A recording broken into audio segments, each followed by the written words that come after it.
আজ আম মাখা খাবো একটু ব্যতিক্রমভাবে, তাই তো আমার মেয়ে বাগান থেকে কলা পাতা কেটে আনলো আর সুন্দর করে একদম আম পেড়ে আনলো আপনার ভাইয়া। আর এগুলো বাগানেই মূলত আমরা খাবো, বাগান থেকেই সব কিছু যেহেতু নেওয়া হয়েছে। এই দেখেন সুন্দর করে ছিলে ছিলেও নিলাম। আর দুই রকম ধরনের আজকে আম মাখানো খাবো, একটু মোটা মোটা করে যেটা সেটা আমার মেয়েরা খাবে, আর যেটা একটু কুচি কুচি করব সেটা আমি খাবো। অবশ্য দুইটা রেসিপি আমি শেয়ার করবো। আর এই তো আমার মেয়ে খুব সুন্দর করে এই আমগুলো মাখাচ্ছে। আগে একটু সামান্য লবণটার মধ্যে যা যা লাগে আর কি সেটা তো আপনারা জানেনই। আর যেহেতু ওরা একটু কাসুন্দিটা একটু খুব খুব কমই পছন্দ করে, যেহেতু এটা টাটকা একদম আমটা গাছ থেকে পেড়ে আনছি, কষ ছিল, তো ওই আমটা কাসুন্দি মনে করছিলাম স্কিপ করে যাই, তাই স্কিপ করে গেছি কাসুন্দিটা। আর এই ঝুরি ঝুরি মাখা যেটা সেটা আমি খাবো, আমার খুবই পছন্দ এইভাবে খেতে। আর কে কে আমার মতো মিঠাই দিয়ে, মানে খেজুরের একদম অরিজিনাল গুড় যেটা আমাদের এখানে পাওয়া যায়, সেই গুড়টা দিয়ে আমি এই আম মাখাটা মাখাবো। কিন্তু আমার মেয়েরা টকের মধ্যে মিষ্টি পছন্দ করে না, তাই আমার মাখানোটা একটু ব্যতিক্রমী। আর আমি সুন্দর একটু আবার ম্যাজিক মশলাও দিয়ে দিছি অ্যাড করে।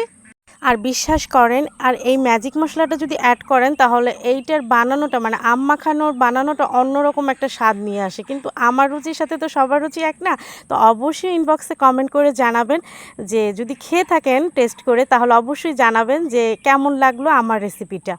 আর এই গরমে অবশ্যই একটু কম কম খাবেন টক, যেহেতু গরমে পেট নাড়া দেয় বেশি, তাই একটু কেয়ার হব, সবাই সতর্ক থাকবো। গরমে একটু পানি জাতীয় খাবার, ঠান্ডা জাতীয় খাবারটা একটু বেশি খাবো, কিন্তু ফ্রিজের পানি না, ডাবের পানি হতে পারে, ইসবগুলের পানি হতে পারে, আবার হতে পারে গ্লুকোজের পানি।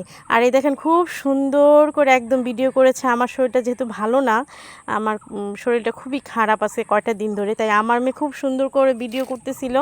আর আমি তো দেখে অবাক যে খুব সুন্দর করে মাশাআল্লাহ দুইটা ভর্তাই আমাদের হয়ে গেছে মাখানো, একদম আম যেটাকে বলে।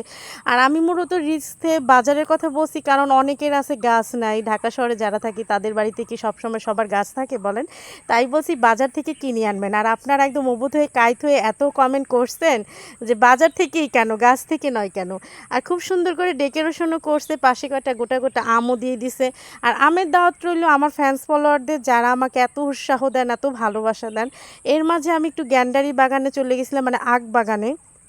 খুব সুন্দর লাগছিল আখ বাগানটা।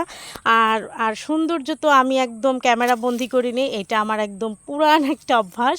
আর সৌন্দর্যটা ছড়িয়ে দিই আমার বন্ধুদের সাথে, আমার বান্ধবীদের সাথে, আমার ভাইয়েদের সাথে। সবাই অবশ্যই বেশি বেশি কমেন্ট করবেন, পাশে থাকবেন। আমার ফলোয়ার্সরা অবশ্যই অবশ্যই আমাকে ভালোবাসা দিয়ে পাশে থাকবেন। আর অসংখ্য ধন্যবাদ আমার স্টার সেন্টার ভাইয়াদের, আপুদের, যারা আমাকে ভালোবাসা দাও, পাশে থাকো। আর অবশ্যই প্রকৃতিতে ভালোবাসুন। যারা ভিডিও দেখেছেন অনেক